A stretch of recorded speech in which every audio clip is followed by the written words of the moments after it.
ask you to just raise your hands for questions and also speak loudly. Okay, welcome everybody. I think everybody has the news. We acquired Kessel, Biggs, and Eriksson today. We also signed Plitnikov from Russia, and we have some other signings. I won't get into all of them. I'm very excited about what happened today.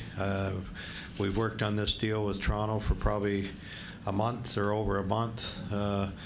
It got a little bit of legs on draft day, but it really heated up last night, and we were able to complete the deal today. So we set out this off season to bring in some more skill on the wing and some more speed, and I certainly think we covered that by adding Phil Kessel. And we'd also like to get some consistency of wingers for Gino and Sid. So I believe Mike should be able to do that now. So I'll open it up to questions. Jim, how important was it for you to hang on to your top young defenseman? Well, I get asked about them a lot, and it's hard to find guys like Pouliot. You know, he's a guy that's going to, as he matures, is going to be an important guy in our power play, and he's a guy that we didn't want to let go. Jim, any concerns on how Phil Kessel might mix into the chemistry of the locker room, deal with the media, a lot of the off-ice obligations that allegedly weren't ideal for him? I don't have any concerns. You know, everybody gets a fresh start in a new place, and you always, you know, you hear stories about different people and different situations, but I feel very comfortable with getting Phil. I've done a lot of homework on this, and I've talked to a lot of people, and I do believe fresh start, getting out of Toronto, where he went there under the microscope from day one. He was always the guy. He was a guy that was blamed when things weren't going well, and he doesn't have to be the guy here. We have a bunch of them, and so I believe that he's going to fit in very well. Jim, is this the type of thing that you have to or want to run by Sidney Crosby, Evgeny Malkin, and kind of take their temperature on how they would receive somebody like Phil Kessel? No, not necessarily this one situation. I mean, I'm fortunate that I have a relationship with them, and at different times I talk to them about different situations, but you know, I certainly didn't feel that I had to. I will say that I've had constant communication with the agents of most of our players, and Sid's the captain of our team, and he's the leader of our team, and I like to know what he thinks about it. And on top of that, from the first day to when I got here to this off season, I really feel strong about how Sid has taken that role as captain and leader, and where he'd like to see this team go. Dave, Jim, is your search for top six wingers over now? And have you guys thought at all about specifically where Kessel might fit in, whether it would be with Crosby or? Yeah. Well, that's going to be up to Mike and how that all fits at camp. You know, I think the one thing we know is we have Kessel and Hornquist. We have two guys that the coach can figure out who goes with who and try to keep them with them on a regular basis instead of moving them around. And Sid and Gino can get comfortable with their wingers.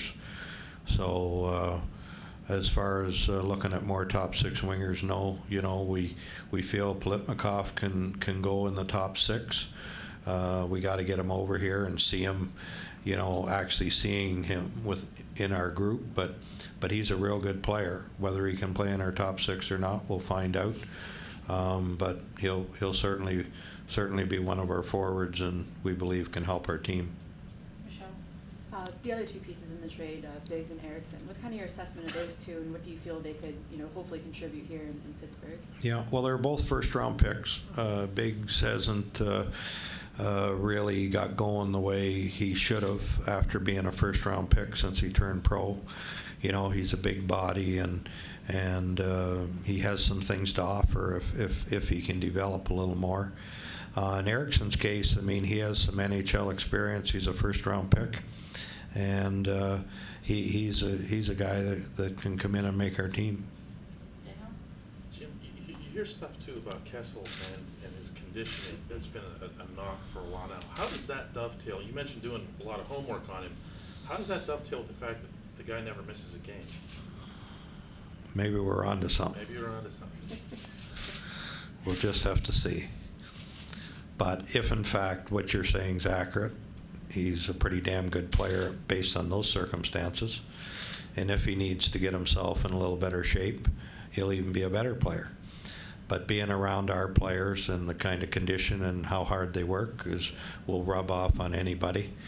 But I was partly kidding about maybe we're onto something. I do think guys that are in too good a shape are more vulnerable to getting hurt. And this is a guy that plays every game. Jonathan? To be able to get Kessel without giving up Pouliot or Mata, do you feel like any personal satisfaction with that? Like maybe you showed people you still got something on your fastball, you know? Well, the personal satisfaction I feel is I believe we've improved our team. It's hard to score goals in this league. We play a lot of one-goal games, and when you can get a pure goal scorer, that's going to give you a better chance to win games. And you can never know with trades. It's over time is really how you judge trades. We got the best player in the trade right now. It usually works out for the team that gets the best player. And we gave up Spalling off our team. That was a good, solid player for us, but not at the level of Phil Kessel. And we gave prospects, and you don't know how they're going to turn out. But to not take a lot off our team and to add Phil Kessel at this point in time, that gives me personal satisfaction. Seth? Jim, what does an acquisition like this mean for the likes of Chris Kunitz or Pascal Dupuy, who've been entrenched in the top six for the most part, particularly Sidney Crosby's only for approximately the past half decade? Well, it means that we're getting more balance and more depth in our forwards. And it means that throughout our lineup, 1 through 12 and our forwards, we have a much better team. I will caution everybody, as I caution Pascal, for all intents and purposes, he's missed 2 years. And to expect him to jump right back in on the top line, I think is asking a lot. If he works his way there over the first month or two of the season, that'd be great. The good thing about him is he can play both wings. So by adding another right winger, it doesn't affect him. And in Chris Kunitz's case, you know, it's going to depend on where he fits. But obviously, one of those two guys won't be on the top line. Jim, was Spalling in the trade simply to shed salary? And obviously there were a number of guys you inquired about recently. Was Kessel at the top of your list, or did he just happen to be the one that things came together with? In Spalling's case, he's a very useful player, and I like him. And it was to make the money work. Yes, I would have been happy to keep him. As far as players that were out there, we're in most deals. So we're talking about different players. I'm sure you're referring to the last 2 deals that were made in the league, one in Buffalo and one in Columbus. But Kessel was our main target.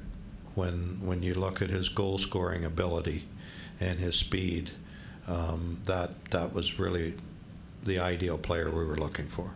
I was thinking more along the lines of guys like Skinner and Oshie and Yeah. other people who. Same answer. He was our number 1 target. Jason? Jim, over the past 18 hours or so, stuff came out that you guys were in on Brandon Saad or were not in on Brandon Saad. Where did that stand, or where did that break down from your point of view? We're always poking around on all deals, and so the answer is yeah. We were poking around. We were in on that deal. We like that player a lot. It turns out that Chicago felt they got a better offer than they got from us. So you guys offered. We were in the deal. Last one, Seth? Jim, I understand Phil Kessel had some sort of limited movement clause or no trade clause in his contract. Were there any direct talks with him or his agent in terms of trying to maybe recruit him to come here or agree to come here at all? Well, he was on the we were on his list, so that we didn't have to get permission to get him. He's excited about coming here. Yeah. Thanks, Jim. That's it. Thank you.